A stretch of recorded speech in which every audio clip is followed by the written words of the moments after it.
The Spin-Off Podcast Network.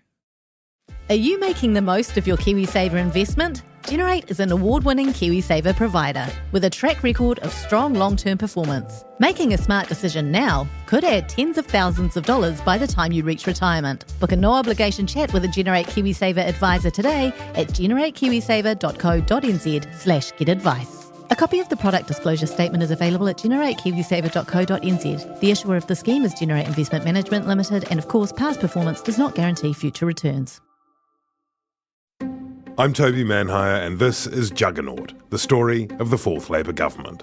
A podcast in 6 parts. Doesn't give my opponents much time to run up to an election, does it? This nation is at risk. What do you think you're up to now, you perverted little liar? I could smell the uranium on it as you lean towards it. There's a radical overhaul in the history of New Zealand's administration.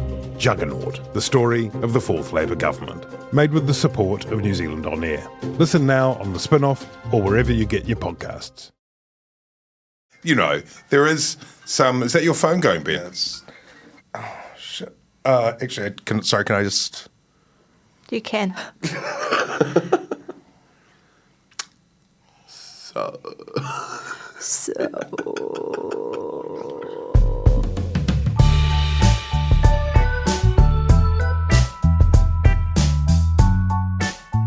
'Tēnā koutou katoa, this is Gone by Lunchtime. I'm Toby Manhire. With me today, Ben Thomas, kia ora. Kia ora. Annabelle Mather, kia ora. Kia ora. Thank you, Sam Robinson, for producing. No problem. Thank you to members for providing the sustenance, succour and the emotional support for the podcast that we're about to embark upon. Gone by Lunchtime live in Christchurch, at Word Christchurch, on Sunday, August the 27th. That's going to be a lot of fun. I'm looking forward to it. Yeah, this is the second leg of our literary tour, which started in Tauranga last year. That's right. It's a slow moving rolling mall in the orb. in the orb. Yeah, the Gone by Lunchtime. Spreading literature throughout and COVID the provinces. Yeah. I think it's time we're allowed to do that now. Added some songs to our repertoire, like maybe a little live performance. Mm-hmm. Yeah, we could do that. Yeah. We could do some kapahaga. Or I could play the spoons. Yeah. Who knows what could happen. Today is August the 16th. 59 days to go to the election, to the 2023 election. Serious? Seems like we were trying to figure out if it was 100 days or 99 days, like just a couple of weeks ago. Like 2 weeks ago, which is quite... weird. It does feel weird. Does it feel weird to you, Ben? Is that right? Maybe it's wrong. No, it is right. I think it's right. Is it right? Because it's just less than 2 months, isn't it? Because it's the 16th of August, 14th of October, when it goes August, September, October. Does it? I think so. This is exactly what you're going to get if you come to Life Gone by Lunchtime in Christchurch. We're going to get to the bottom of this. We're going to have a calendar on stage. We're just going to mark off each date one by one, and we will get to the bottom of this, and you'll see it live. Not many people are brave enough to do counting live on stage. That's what we're going to do. We're like science popularizers. We're like the Neil deGrasse Tyson of arithmetic. Yeah, but for simpletons. We're really in campaign time now, aren't we? I went down to Wellington for a few days and went out on Sunday to St Paul's Anglican Church Hall in the Hut, the mighty Hut, for Boondogglepalooza, which was where the Labour Party much-awaited tax policy was unveiled, and you'll never guess. What? They are pledging to remove GST from fresh and frozen vegetables and fruit. Oh my God, it's like Nicola Willis is like matakite. Yeah, she is. She is the oracle. She's just channeling Middle New Zealand, who have been like psychically crying out like the brainwaves of 5 million New Zealanders, which have just been GST off fresh fruit and veggies and some frozen snap-locked ones. That's right. And the thing about it is, and this has been traversed a bit, so and it was like the beginning of The Amazing Race. As soon as Chris Hipkins announced the policy, all of the assembled journalists then ran in pairs to local supermarkets to grab as many produce and frozen items as they could to then present to Hipkins to ask whether it would be GST free or not. It's so lame, isn't it? I'm so sick of that kind of coverage. No, I'm into it. I went to the supermarket yesterday and it was like that Terminator vision, just like numbers sort of running down the right-hand side of my field as I looked at celery, looked at grapes. I was like, looks straightforward enough. And then I saw a coconut with a straw wrapped in with it. Yeah. And I was like, value added. So it would I was like, I am flying down to Wellington. I am knocking on the door of Premier House. And I'm like, what about the coconut? The podcast is GST free because there is no value added. I've been working on a topical football joke, which is why do you have to pay GST on the losing team in last night's semi-final? Why?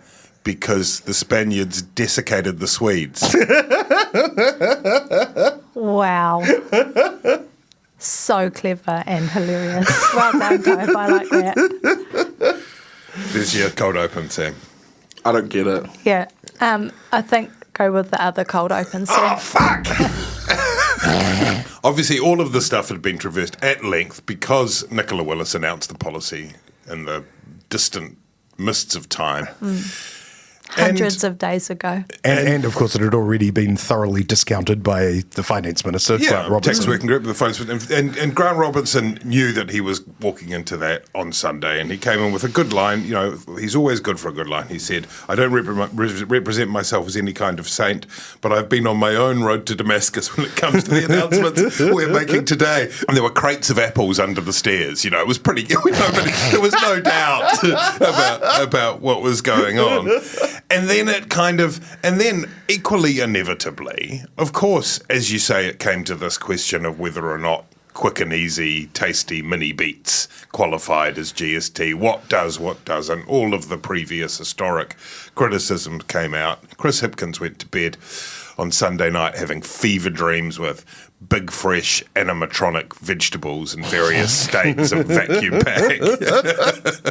And then it looks like what happened is they quite quickly on Monday after Lloyd Burr started about the time Lloyd Burr was producing mini beets and basil plants from a New World bag in the post-cabinet press conference, they seemed to expedite the policy on paid parental leave to try and get back on the front foot. But Annabelle, this was inevitable, wasn't it? I mean, do you think that the coverage has been too harsh? Do you think the idea of GST off fresh fruit and vegetables and frozen fruit and vegetables has not been adequately given time? Obviously, the government were going to be criticised over it because for 6 years they've told us that it was far too complicated and difficult to do. So there was always going to be some, backing down and ass covering that would happen. I think my frustration with some of the coverage is that it feels quite elitist. People are saying, how many dollars a week will poor people save according to the economists? About 6, isn't it? $6 a week. Based 12. on what, 70? That seems like quite a lot. That's based on $66 worth of fresh fruit and vegetables. It's $24 a month if you're a poor person. When you're stony broke and you're living in a car, $24 is 2 hot water bottles and a loaf of bread. It might not make a lot of difference for people on high incomes, but it actually does make a difference for poor people. And yes, it's actually quite a small gesture because, frankly, if Labour had taken meaningful action on breaking up the supermarket duopoly, which is not only rorting whānau every time they go by kai, but also the producers of fruit and vegetables actually who are constantly getting squeezed by them, we wouldn't actually need this. But in the absence of any of that, this is something. And that's one of the signposts on the road to Damascus that Grant Robertson said he's walked, which is this grocery commissioner, which is if they'd, in their mind, the best way this would have played out would be this is at once offering a very direct advantage to people who, as Hipkins puts it, go to the supermarket and can't afford to buy what, they're essential for fresh fruit and vegetables. But also, this grocery commissioner will come in and whip the supermarkets. Maybe Sam Uffindell should be the grocery commissioner because he is aware that maybe cheese Lloyd is expensive. Ben, quickly on GST, because I think people are probably sick of the subject, but then also there were other things in the package too. So the argument isn't like whether it's good for poor people to have $6 off their vegetables, right? The argument against it is, well, first of all, there's the tax complexity. Don't we want a simple system? Why don't we, as Toby Manhire wrote in the spin-off, tampons are also essential, so are pads, all hygiene products. Whack GST off them. Nappies, electricity, other kinds of food that aren't fresh fruit and vegetables, as the Māori Party would have. It's the Māori Party's policy, which is at least much more expensive, but in a way... Well, can I say that we're constantly going on about how much better everything is in Australia and how we're losing all these people to Australia, and Australia is a high-wage economy. And listen, this is what's GST-free food in Aussie. Bread and bread rolls, cooking ingredients such as flour, sugar, premixes, cake mixes, fats and oils, unflavoured milk, cream cheese, eggs, spices, sauces, condiments, bottled water, fruit and veg, tea and coffee, baby food, infant formula, basically all of your staples. So, if it's good enough for Australia, why is it not okay for us? And the counter-argument to that is that you end up with these endless scrolls of different products that are or aren't. You end up with it going to court, as they've had in Ireland, the UK, and Australia, over whether a particular flatbread qualifies as, and I know that there's the tax purist thing, but it is also true that in terms of if you want to sheet home the advantage to lower and middle income people, the evidence is pretty clear that you provide it through direct payment to the people rather than subsidising fruit and vegetables where it gets swallowed in other ways. And it's worth mentioning that on Sunday, getting lost in all the mini beets and the coconuts and the basil plants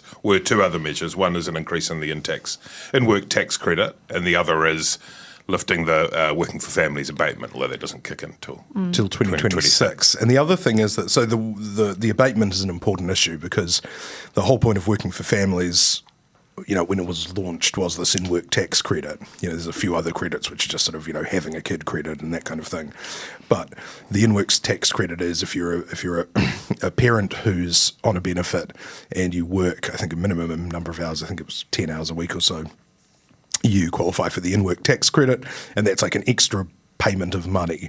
So it's sort of, they're saying, it's about, this is the value of being in work because that gives you good habits. It means you keep in touch with the workforce. You're more likely to be able to return to work full time after your kids are older. And the abatement rate means that once you hit a certain level of income, because you've increased your hours or because the minimum wage has increased, which has been a big factor, under this government, once you hit a certain level of income, which I think currently this is about $38,000 in the year, then your payments from your benefits, including the in-work tax credit and other benefits, starts to abate. So for every dollar you earn, you lose a large part of your benefit. And so it discourages work beyond a certain point, which of course is very contrary to the intent of Working for Families. And it also means, more work doesn't get you ahead. And so, this is an important measure. At the same time, I think I read Thomas Coughlan, who's crunched the numbers in the Herald. He said that by 2026, it won't have even kept up with inflation. We've been waiting for this for a long time. Well, it's like a lot of these questions about whether or not you peg to inflation, and if so, what inflation, everything from benefits, which are now, to tax brackets, which is the National Party's policy, which now will come under scrutiny already. They're being asked, when's yours coming out? Now it's time for you to show us your tax policy. They're saying in the coming weeks. So we're back in that kind of loop of what is a few weeks. Their policy being to move the tax brackets, whether or not they peg them permanently to inflation. I'm not sure if that will be the policy.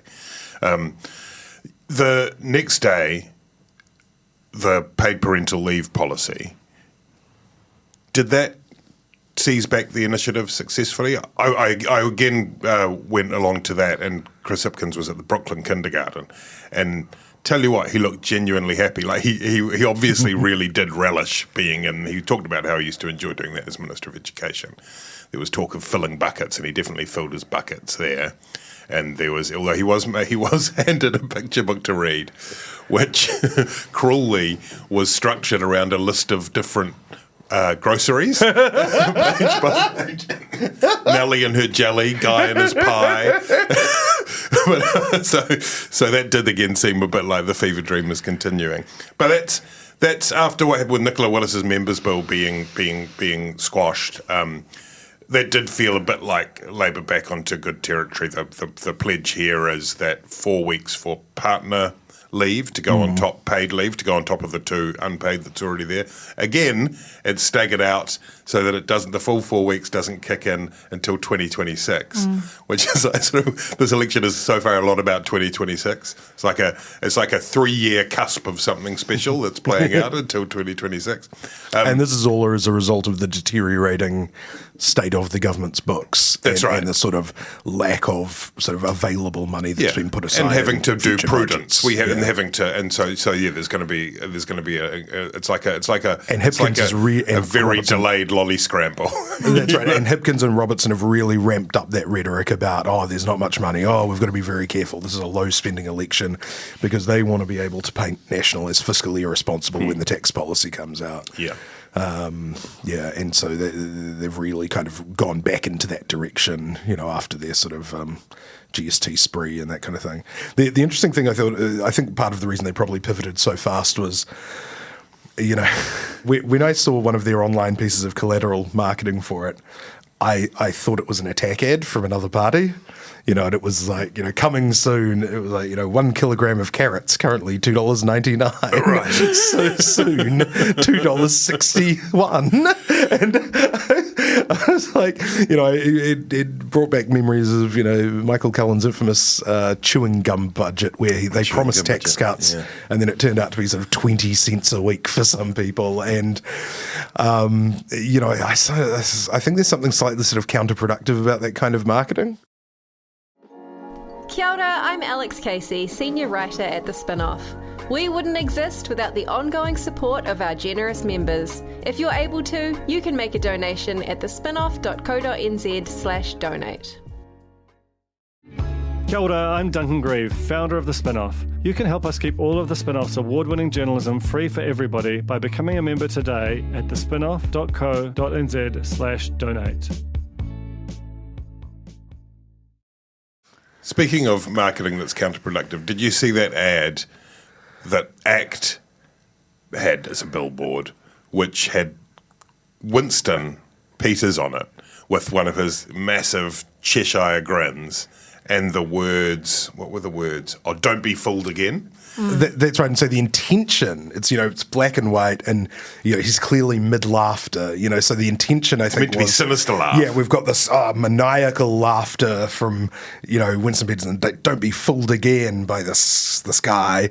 But if you just sort of casually look at it, you say, it's smiling old Winston. Yeah, don't be fooled again. We need New Zealand first back. It sounds like a massive own goal, Like, to most people who see it, they think exactly that it's Winston warning them off voting for everyone else. And also reveals something about their nerves, right? Like, doing an attack ad on another, they should be, and it's what Christopher Luxon has been trying to convey is a kind of nonchalance and indifference about New Zealand First. They're only polling 2 or 3. When ACT are going for him hard, that they're probably seeing some of their vote slip away to him. I don't know. I mean, they're still holding up, but he's at 5 or thereabouts in the polls. Winston Peters, isn't he? Yeah, I mean, look, it's hard. It's always hard to tell what the sort of undercurrents of movements in the polls are. But ACT aren't sort of noticibly down in any of the polls. Their numbers are holding up very consistently, sort of around 11 or 12. Yeah.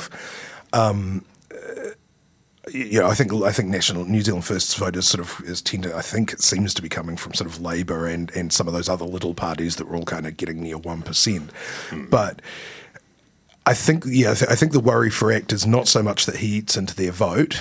It's that ACT and National won't be able to form a government without Peters' support, which would be disastrous for ACT. And one of the polls, I think it was only like a 0.1% away. It was the Guardian one, I think, from that being the case, Annabelle. And so at that point, the whole coalition of chaos line being the mirror being held up against Labour, Greens and Te Pāti Māori just shatters, doesn't it? Because if your alternative is Winston Peters, David Seymour and Christopher Luxon, then isn't that much the same? Yeah, I think it's a hard one to defend.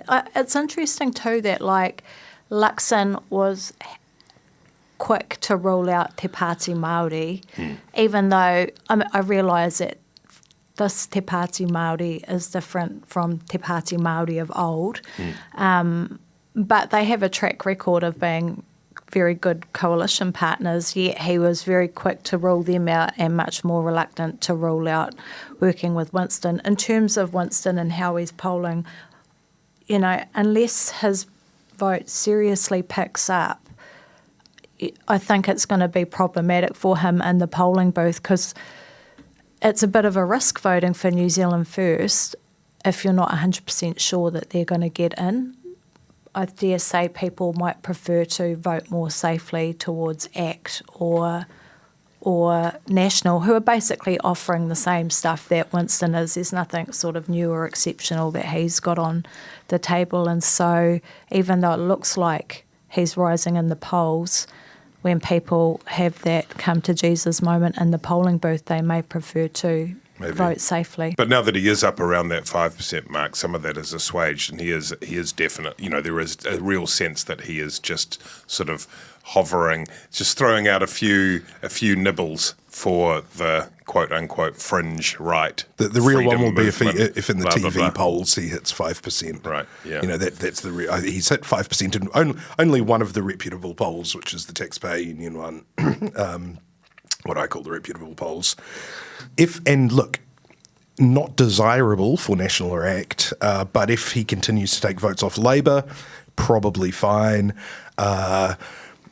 Christopher Luxon will probably be thinking he missed his chance in terms of ruling him out. He did. There's always a bit of nervousness since John Key successfully ruled him out, and that pushed him out of Parliament. One of the times John Key ruled him out, he returned to Parliament, though. Was that 2011, maybe? I think, yeah. Yeah. And, there is this nervousness of, well, what if we need him? It's like, well, if you need him, maybe it's better to not go into government and just wait for the collapse. There's another way of doing it, which John Key also did, and I listened back to this a few weeks ago when I was thinking about all this, and John Key said, look, it is absolutely not our preference to work with Winston Peters. Our preference is a stable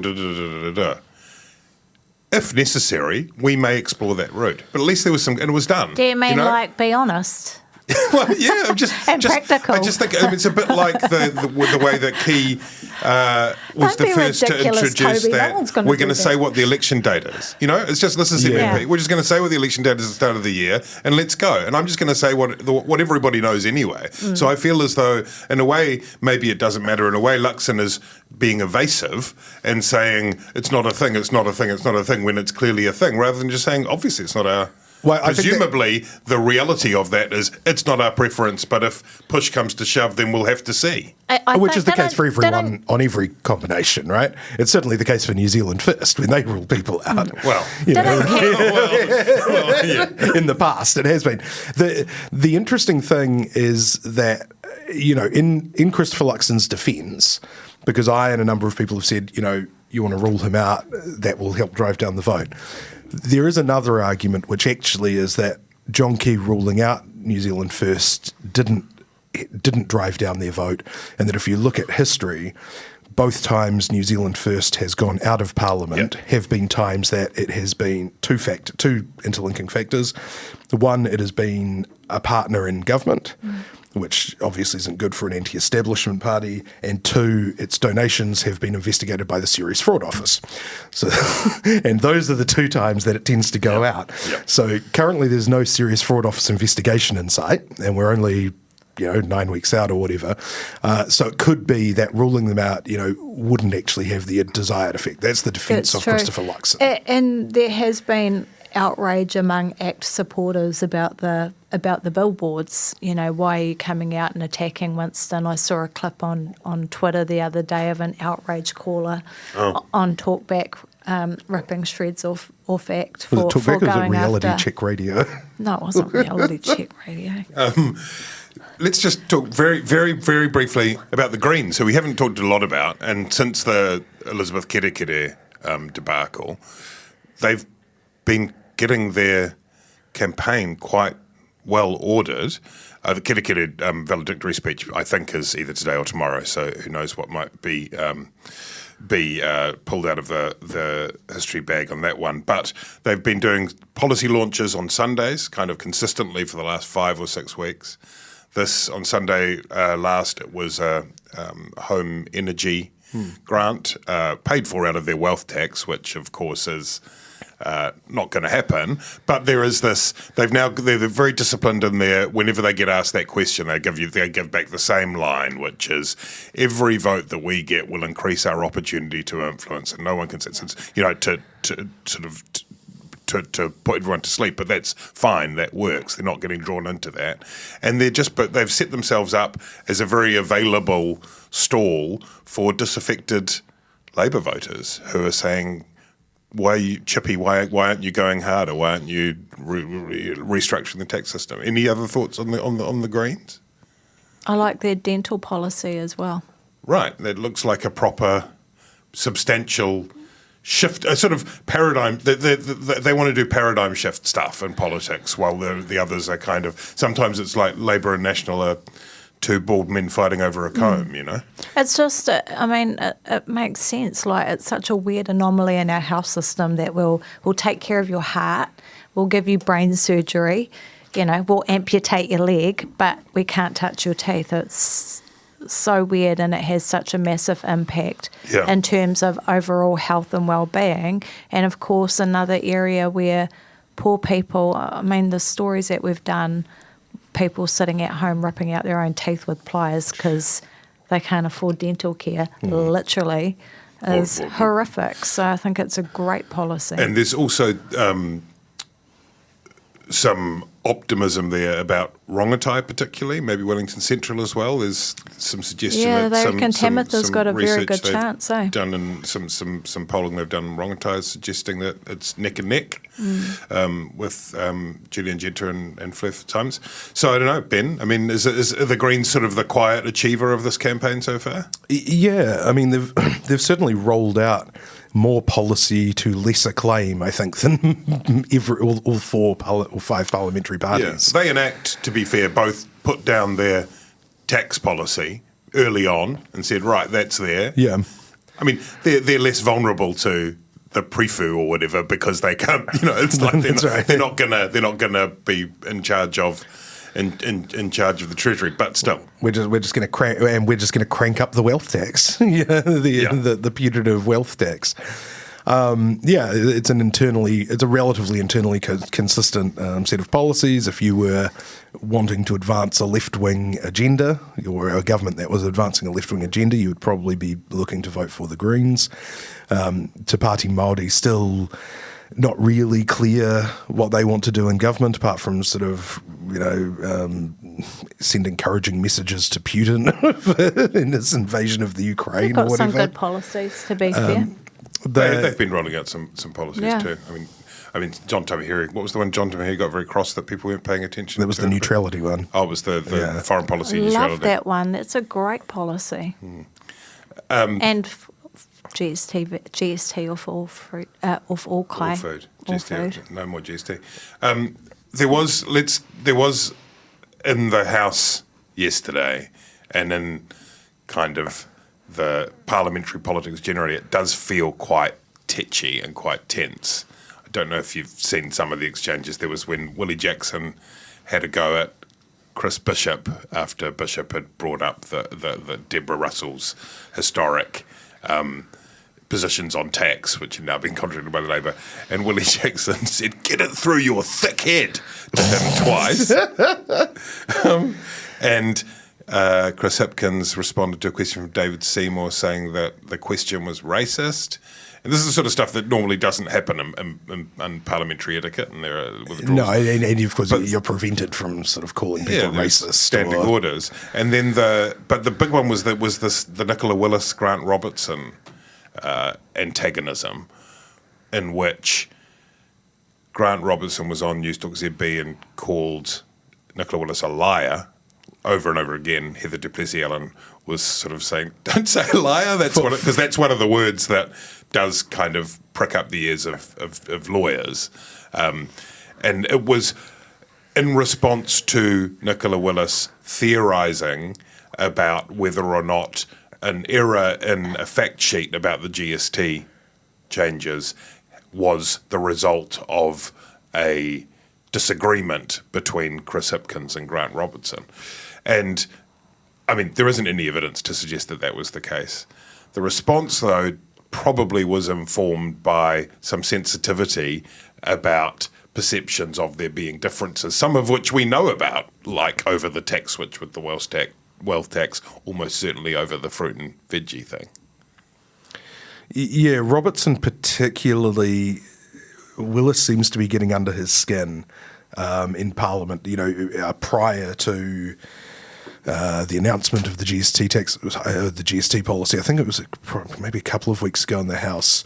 Willis asked a few questions, which Robertson was batting off jovially, and she she asked a question to the finance minister saying, why hasn't he resigned if there's going to be a GST free policy, in the same way David Parker has? Is it because one minister is a man of principle and the other is not? And Robertson went off, Sick burn. And you can tell that, look, elections are they're a very raw time for politicians, particularly in the case of a government that currently looks like they are on track to lose, and that is a very clarifying. Well, it's actually not a clarifying experience. I think it creates a lot of sort of vagueness, sort of fog of war.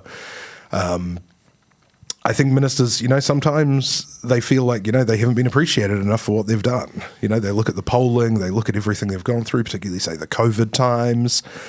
And they just sort of think, what is this all for? Like, why is, and I think we're really seeing it in some of the Labour ministers right now, particularly Robertson, and particularly because, as you say, these are not positions that he would naturally hold in terms of the policy that he has to promote as the finance spokesperson for Labour during the campaign. I think you can measure that he feels some pressure, and no doubt there's been a lot that he's been involved with that has brought that pressure, and that if he were in his finest form, he would have destroyed that with a joke. Yeah. He's one of the best orators in New Zealand politics. Yeah, and he's very funny with off-the-cuff comments. And the Damascene conversion line was a very good way of kind of taking the sting out of something. And so I don't think that Nicola Willis and National will be too distraught at him going at them in ways like that.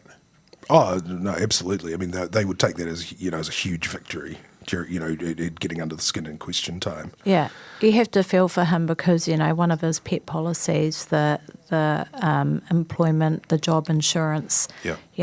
Gone. Deferred. Deferred. 2026, baby. Yeah. Wealth tax that would, allow him to come up with some, winning policies heading into the election. No, gone. So, I mean, he's got such a tough job at the moment. That's actually a really great point, right? Which is that, thank you. If you feel that these are the sort of twilight hours of this government, and they potentially are, nothing set in stone, obviously, but you are looking at people like Robertson and Michael Wood before him, and certainly Chris Hipkins. These are guys who've spent their entire lives trying to get where they are. with a very particular view of what they want to do. They're not sort of national MPs who are sort of like, I think I'd just be the best manager of the economy kind of thing. They come in with a sort of social democratic kind of blueprint that they want, and ways they want to achieve it. And some of them are looking down the barrel, of it just not happening. If they lose, fair pay agreements are gone. If they lose the National Built Environment Act, the pinnacle of David Parker's sort of political career as this kind of policy cosmic brain, gone, right? And it's a very unpopular policy with Māori, but very unpopular with many, many people. And I think there's really something in that, because for so many of this generation of politician, they were forged in the fire of the fourth Labour government. Yep. And the national government that followed. Out at Lower Hutt on Sunday, there were all the Labour prime ministers who are, of course, invoked. The other person who's invoked, Ruth Richardson, twice, Wow. Last year in the budget, when Grant Robertson pushed up benefit rates, yes, he spoke direct from the heart, from the soul, about how that was his his defining purpose almost in politics. It's a really important thing. And then when you get to a situation where you're in that forever dilemma of politics, which is you can't do anything if you don't win. And look, I'm not saying that there were locked horns or anything, but there were clearly some differences in emphasis from the new Prime Minister and Grant Robertson, who probably could have been Prime Minister. And that to me speaks to the moment that we're in now, that whether or not that job of trying to reverse things from 35 years ago, whether that project has been a successful one. Yeah, that's right. And you think about, even on a personal level, what was Chris Hipkins' entree into politics? It was Grant Robertson's entree into politics. It was, stopping cuts at universities. And, they've had to preside over what have been big cuts at universities, not through their fault, things like COVID, obviously, and the international students has been the major factor there. But this is sort of, we really are coming into kind of dark night of the soul territory for people who have been senior figures in this government, so staring down a potential defeat. With a lot of half-done work, a lot of delayed work, and lots of intervening factors. COVID, New Zealand First in the first term, stopping anything happening. Although I think the last term dispels the narrative that they couldn't get stuff done because of New Zealand First. Because, to be fair, they've now had 3 years and not got with no handbrake and not got anything done. I mean, clearly it is a dark night of the soul. They're in a very tough place. I don't think all hope is lost. I think Willie Jackson made a really good point on his interview with The Nation the other week about how, despite all the shit that they've been through over the last few months, which it's just been a horrific time, their polling hasn't completely collapsed. Yes, there's a worrying pattern, but hope is not lost. I think once you get into the campaign proper, we will see the best of Hipkins, and I think he'll really put it to Luxon, and Luxon may struggle. That's right, and I think that is the hope that they cling to now, because I think that's a great point by Willie Jackson. I think it's absolutely true. We've said this before. If you hadn't looked at any polls, but you'd been looking at politics, if you'd had some kind of sort of strange condition, which meant you were unable to look at polls since the start of this year, and you were told to say where would the parties be, I think you would put National a fair bit in front. Whether that's because they've failed to capitalise or whether there's a lag is I guess what we'll find out. So very quickly, can I just come in on something Annabelle was talking about, which was Willie Jackson's interview? Not if you're disagreeing with me. No, I'm not. Okay. I thought that was a good interview I actually thought that was a pretty good interview by Willie. And the last time I saw Willie was when we were both on Marae, probably 3 or 4 months ago. And he really had me up. He was pretty steamed about a column I had written at the end of the year saying that Willie Jackson is the biggest political risk in the ministry to the Labour government in the election year. It's like Wood saw it and Nash saw it and was like, hold my beer, guys. Yeah, and he said, how's I a risk? How's I a risk? And I tried to explain the column and stuff. And look, I just want to say history has totally vindicated Willie. He was right. I was right. He's not even in the top. No, he's not even in the top fucking, like, 2/3. Like, I want to say a heartfelt apology to Willie Jackson. Keep on doing what you're doing. Hey, look, we got to go very quickly. We have failed to take on the most. People say there's no vision in this campaign, but the National are promising to ban cell phones in schools. Is that not like that? It's at once. Obviously, I'm joking about vision, but great retail politics. Oh, yeah, people love it. I love it. I don't have kids. I don't care, but I love it. I'm like, yeah, get those little shits off TikTok. I mean, it's really just a shift in emphasis, right? From the starting point is no cell phones rather than the starting point is cell phones, and then the schools will be allowed to make up their own minds. What do you think, Annabelle? My theory on this is that parents love it, partly because they don't love the idea of that, but also it manages to assuage the guilt of the parent, where their kids are constantly on their screens and they're like, yes, it's about time that something was done about this. Parents love it until they need to text their kid at lunchtime and say, Nanny's picking you up today because I can't get there. I mean, it's clever in terms of, it's a type of policy you can create that doesn't cost anything, that gets everyone talking. It's actually... I don't know how much consultation they've done with schools, but I'm not sure that all schools are huge fans of it. Frankly, I would like to extend it to the workplace. Like, I would love to have my phone taken off me between 9 and 5. Yeah.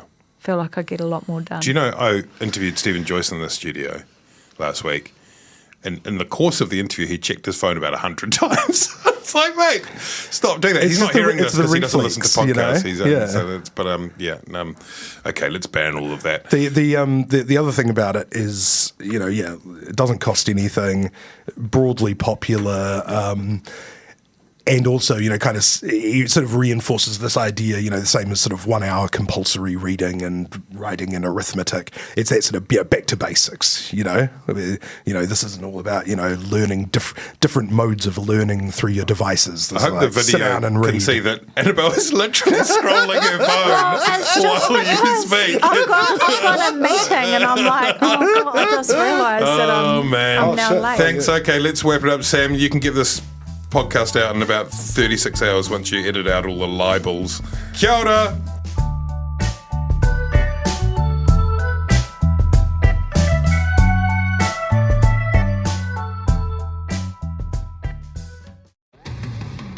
Do you find it hard staying optimistic with all the financial news in the media? I'm Bernard Hickey, and on my podcast, When the Facts Change, I'm here to help you navigate the ever-changing landscape of economics in Aotearoa. So join the conversation every Friday on When the Facts Change, brought to you by the Spin-Off Podcast Network in partnership with KiwiBit. This is climate adaptation. We are the Pōtiki of the taiao. And the words of those keeping the home fires burning. It's more than just going along and planting some trees. You got to be able to defend that place to the end of your life. We have the solutions. We just need to come back to the belief in ourselves as rangatira. Join me, Nadine Hura, and Ruia Āpirahama, the Kōpapa Korangi Series 2, Ahi Ka. Brought to you by Te Komato Te Tonga, the Deep South Challenge, out now on the Spin-Off Podcast Network or wherever you get your podcasts. The Spin-Off Podcast Network.